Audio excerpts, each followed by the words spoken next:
something the union could be demanding right now if you were a unionized workforce. And again, you guys have been fighting and organizing for a union. That's your shirt, AOU, since April of last year. But it is really, I mean, for all the talk, because there's a whole lot of people out there saying, oh, this is mild. It's like a cold, whatever.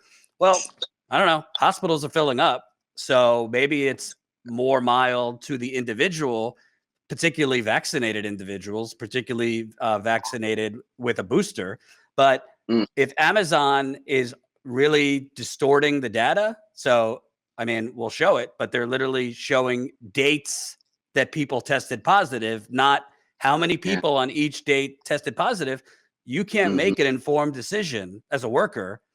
Do I want to, like, if you saw, oh, wow, 300 people tested positive on this week, or 75 people tested positive on this date, maybe it would give certain workers, even though things are paycheck to paycheck, even more pause to go back if they have unvaccinated children, if they have children with pre-existing conditions, if they live with parents who are immunocompromised. So it doesn't seem like, how do you make an informed choice whether it's safe enough for you to go to work, whatever your individual situation is, if you don't actually know how many positive cases there are in your workplace?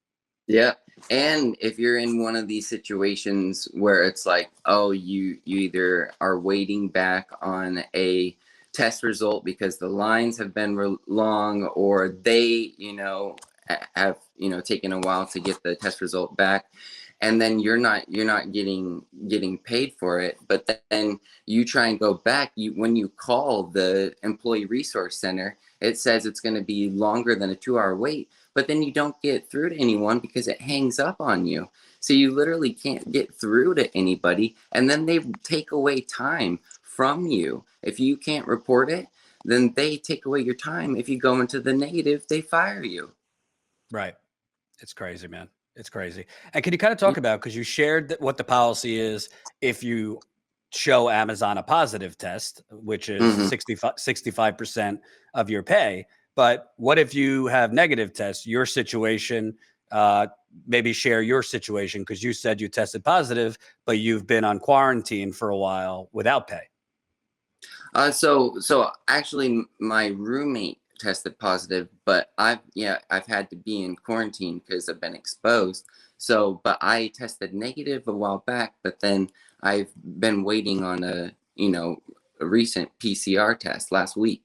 Hasn't come back yet, and so I need to produce that, though. I need to produce a negative by tonight, because I'm supposed to go back to work. So is that their policy? You need to provide 2 negative tests to come back to work? No, from when you were exposed. So I actually, before I was exposed, I had symptoms. I wanted to make sure, so I took a negative, or I took the PCR test and produced a negative. But then my roommate produced a positive, and because of that, I had to produce a negative in quarantine.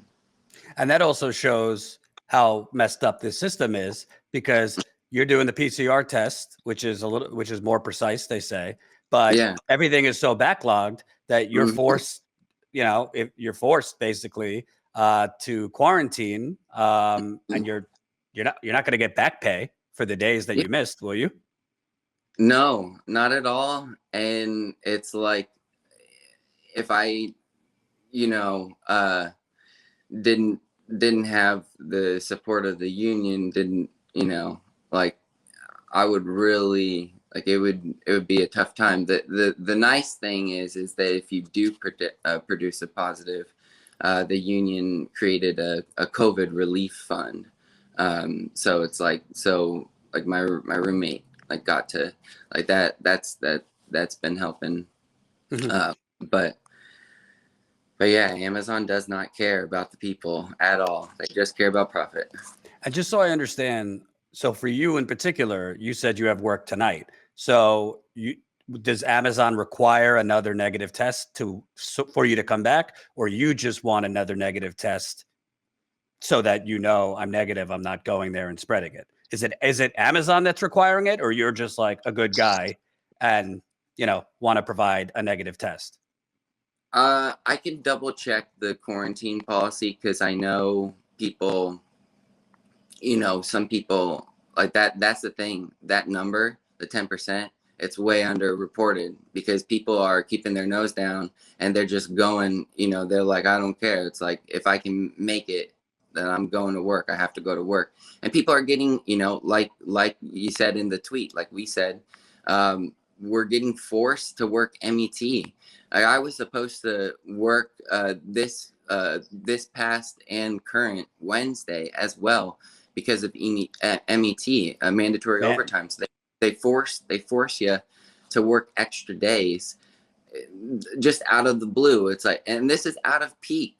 This is one of their slowest times of the season, but yet they're demanding us to make them their profit, especially because so many people are out on COVID leave. That's why they need people. So I want to zero in also on some of the rollbacks, because the tweet that went out mentions Amazon rolled back many safety policies such as temperature checks, social distancing, and staggered shifts, and refuses to even consider the reinstatement of hazard pay, longer breaks, and unlimited time off. These policies were in effect when the case count wasn't nearly as high. So to be clear, these policies were in effect in 2020, not right away in the beginning of the pandemic, but later on, before there was a vaccination, when, you had 3,000 people dying at one point, but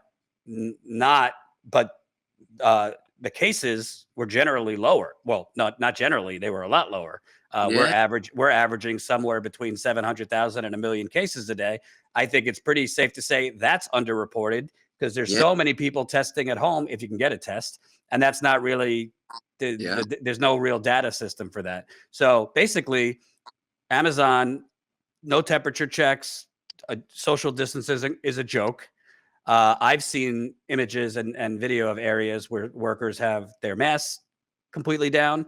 So essentially, as cases are skyrocketing, they peeled back whatever safety protocols they had. Yeah. So I really think this exposes and highlights the oligarchy, the ruling class, and government. I think with the whole CDC reducing to 5 days, and then saying, oh, we got to keep the economy going. Like, it's quite ridiculous that they'll do anything for profit. The richest companies, they've made record profits during the pandemic.